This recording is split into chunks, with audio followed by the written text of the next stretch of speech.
Have you ever pondered the depths of the biblical verse, John 3:16? This verse, nestled within the Gospel of John, is a beacon of faith for many, and yet it's often misunderstood. Let's take a moment to unpack it. John 3:16 is in context concerning a historical event during the days of Moses, when the Israelites were beset by fiery serpents and instructed to gaze upon a brass serpent for their healing. This incident was more than just a historical footnote. Instead, it was a symbol, a foreshadowing of the crucifixion of Christ, who would also be lifted up for the salvation of all. The verse goes on to affirm God's universal love for mankind, a love so profound that he gave his only Son as a sacrifice.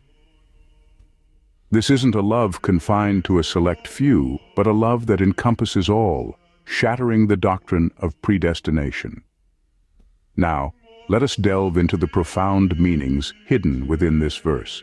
God so loved the world. What does that mean? It's a question that's been asked time and time again, and the answer lies in the beautiful simplicity of John 3:16.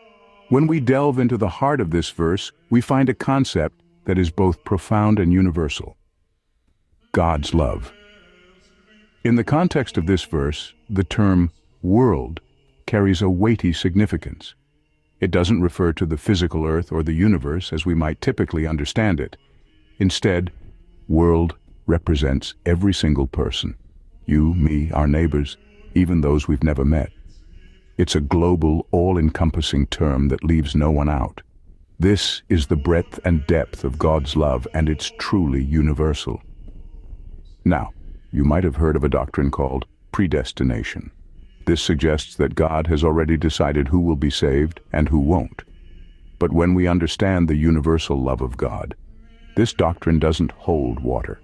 God's love isn't selective or exclusive. It isn't reserved for a chosen few. It's a love that encompasses all, offering salvation to everyone. However, there's a crucial point we need to understand. While God's love is offered to all, it isn't automatically received by all. It's like a gift that has been given but not yet opened. This is where personal choice comes in.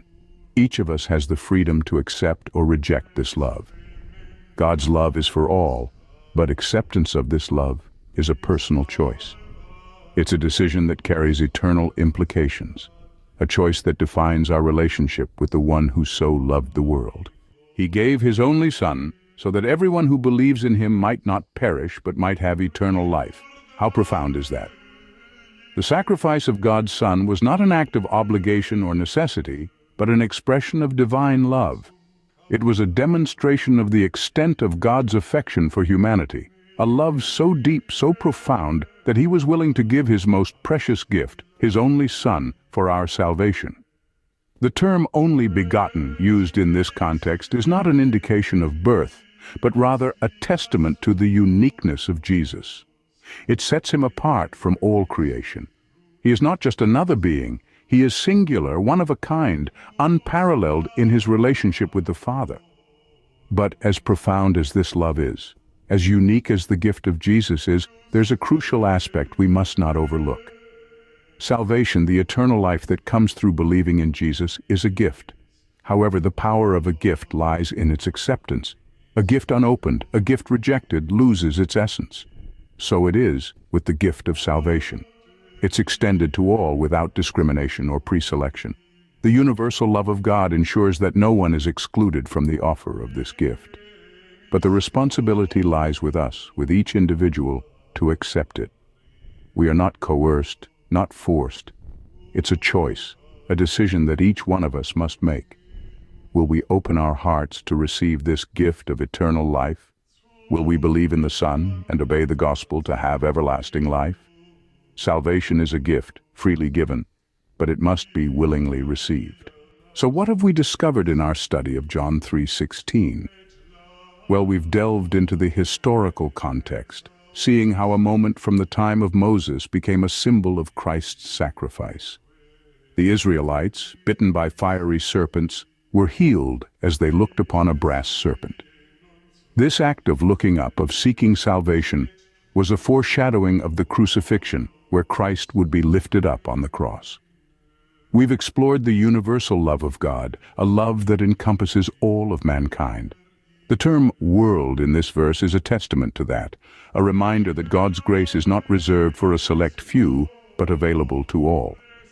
The doctrine of predestination, which suggests that some are chosen for salvation while others are damned, is not supported here.